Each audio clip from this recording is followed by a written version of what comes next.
కొన్ని ఫంక్షన్స్కి మనం వెళ్ళటం మూలంగా అవతల వాళ్ళకి ఆనందం లభిస్తుంది, కానీ కొన్ని ఫంక్షన్స్కి మనం వెళ్ళటం మూలంగా మనం పొందే మానసిక ఆనందం అంతా ఇంత కాదు. ఈ క్షణం నేను మా వెంకీ 75th ఈవెంట్కి రావడం అనేది నాకు మనస్ఫూర్తిగా ఎంతో ఆనందంతో వచ్చాను. అంత ఆనందం, సంతోషం నేను ఈరోజున అనుభవిస్తున్నాను. చాలా థ్యాంక్స్. నన్ను ఆహ్వానించినటువంటి రాణా, అలాగే ప్రొడ్యూసర్ గారు, డైరెక్టర్ శైలేష్, వీళ్ళందరికీ నా ధన్యవాదాలు తెలియజేస్తున్నాను. ఇక్కడ వెంకి గురించి ఏం మాట్లాడాలి? మాది సుదీర్ఘమైనటువంటి ప్రయాణం. దాదాపుగా నా 45 ఏళ్ల కెరీర్లో 40 సంవత్సరాలు వెంకితోటి గడిచిపోయింది. చెప్పాలంటే 1983 సురేష్ ప్రొడక్షన్స్లో రామానాయుడు గారి నిర్మాతగా సంఘర్షణ అనే సినిమా చేస్తున్నాను.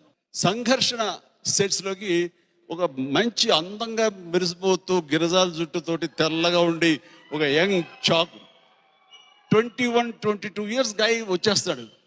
ఇట్రారా, ఆ వచ్చే అబ్బాయి ఎవరు? వెంకటేష్ అంటావు, రామాయుడు గారు రెండో అబ్బాయి అంటావా అని. ఆయనండి, నీ దుంప దగ్గర ఒక మాదిరిగా ఉంటాడన్నా, ఎలా ఉన్నాడు రా, హీరోలో మెరిసిపోతున్నాడు రా అని. అప్పుడు నాకు లోపల గుబులు స్టార్ట్ అయింది. కొంపతీసి నాయుడు గారు ఈ అబ్బాయిని ఏమైనా హీరో చేస్తే మనకి కాంపిటీషన్ అయిపోతాడు, మళ్ళీ రామానాయుడు గారు మళ్ళీ మనకి వేషాలు ఇవ్వడు. రాజా రా రాజా, మా అబ్బాయి వెంకటేష్